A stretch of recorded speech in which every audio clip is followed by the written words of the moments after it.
అమ్మగారు. ఎవరమ్మా? నేను ఎవరూ లేని అనాథనమ్మా. ఇది అనాథాశ్రయం కాదమ్మా. నన్ను ఎవరు ఆదరించట్లేదమ్మా.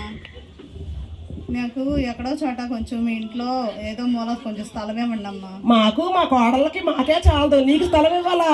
కనీసం హాల్లో అయినా పడుకుంటానమ్మా. అవునా? డాబా ఎక్కి పడుకోరాదు? ఎక్కడో చోట కొంచెం స్థలం ఇవ్వండి అమ్మా. లేదమ్మా, ఎల్లు. ఏ పనున్నా చేస్తానమ్మా. మీ ఇంట్లో కొంచెం అన్నం పెడితే చాలమ్మా. లేదమ్మా, లేదని చెప్పాను కదా. అలా అనబాకండి అమ్మా. ఆదరించండి అమ్మా. సాయం చేయండి అమ్మా, ప్లీజ్ అమ్మా. అబ్బబ్బబ్బబ్బా, ఏ పనున్నా చేస్తానమ్మా. కొంచెం అన్నం పెడితే. అవునా? నువ్వు పనులు చెప్తే నా కోడలు గుండ్రాయిల్లాగా ఉంటారు. మీరందరూ రెస్ట్ తీసుకుందరు కానమ్మా. నేను చేస్తానమ్మా. అవును, నువ్వు పనులు చేస్తే ఇప్పటికే బండరాయిల్లాగా ఉన్నారు, తర్వాత గుండ్రాయిల్లాగా తయారవుతారు. పక్క వీధిలో మీరెంతో సాయం చేస్తారని చెప్పారమ్మా. లేదమ్మా, ఎల్లు ఒకసారి. అబ్బబ్బబ్బా, నేను చాలా టెన్షన్ గా ఉన్నాను, మిసిగించమాక. కనీసం ఆదరించట్లా అనాథని కూడా. లేదమ్మా, ఎల్లు. అత్తయ్య, ఎవరో వచ్చినట్టున్నారే. అవునే, మాటలు వినపడి అత్తయ్య. అన్నీ వింటారు మీ తలుపు చాటు నుండి.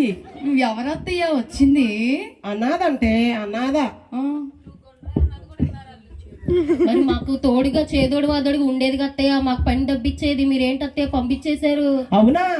ఇప్పుడే నా కొడుకులు తెచ్చింది తిని గుండ్రాయిలాగా తయారయ్యారు. ఇంకా దాన్ని పెట్టుకుంటే బండరాయిలాగా కదలకుండా తయారవుతారు. మాకు కాకపోతే ఇంకెవరికి పెడతారు అత్తయ్య? మీకు పెడితే మీరు తింటారా? చూసావే చెల్లి, అడుక్కున్నాము వస్తే ఒక మొక్క కూడా వేసి సావలేదు ఇది.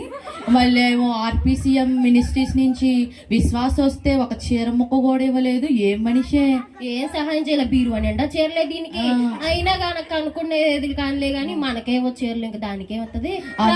బీరువా నిండా చీరలు ఉన్న మన మొహాన్ లేదు కానీ ఊరోళ్ళకి ఏమి ఇచ్చిందే దీని మొహానికి. మనకేమో అక్కరా. అవునులే, భలే చెప్పావే. ఏంటి కొనుక్కుతున్నట్టున్నారు? ఏం లేదు అత్తయ్య, ఏం లేదు. త్వరగా పనులు చేయండి. ఏంటో ఏసే ఇంకా రాలేదు, ఎప్పుడు వస్తారో ఏంటో. ఏసే ఏంటో ఇంకా రాలేదు.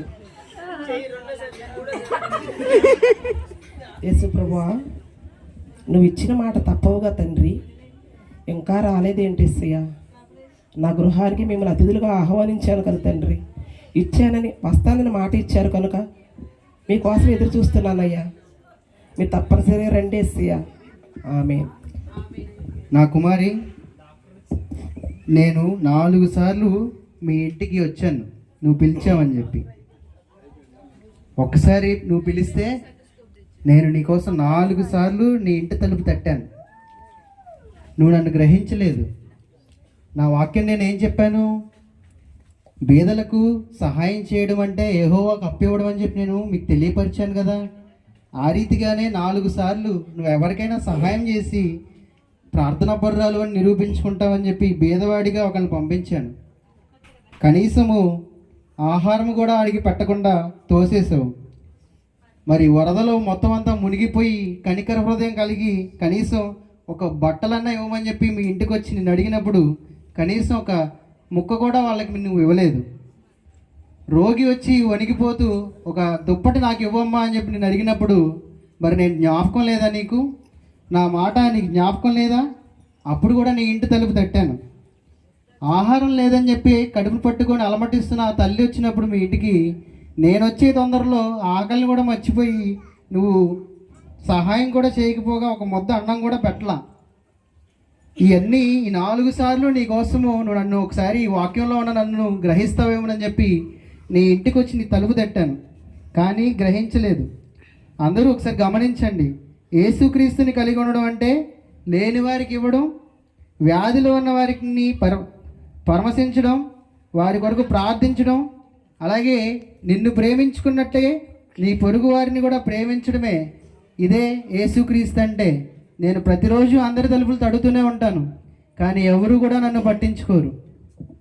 అమ్మో యేసయ్యా, నువ్వు వచ్చావా యేసయ్యా? నేను నిన్ను గమనించలేకపోయానయ్యా. నువ్వు 4 సార్లు నా దగ్గరకు వచ్చావా యేసయ్యా? నువ్వు గొప్పవాడిగా దీన శరీరముతో మహిమ శరీరముతో నా ఎత్తుకు వస్తావు అనుకున్నాను యేసయ్యా. యేసయ్యా, నన్ను క్షమించయ్యా, నన్ను క్షమించు తండ్రి. యేసయ్యా, నన్ను క్షమించయ్యా.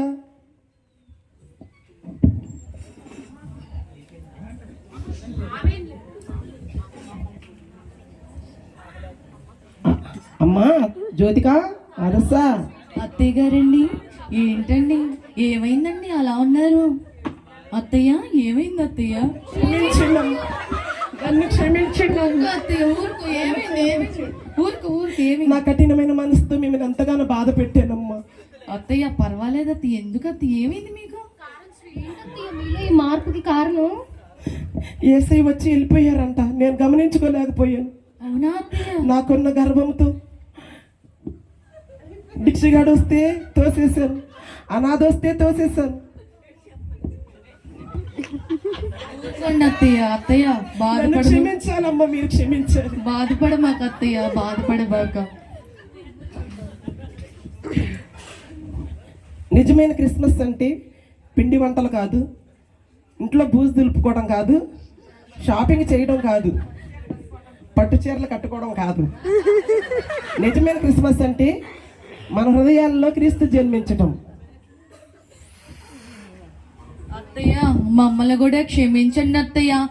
క్షమిస్తున్నాను.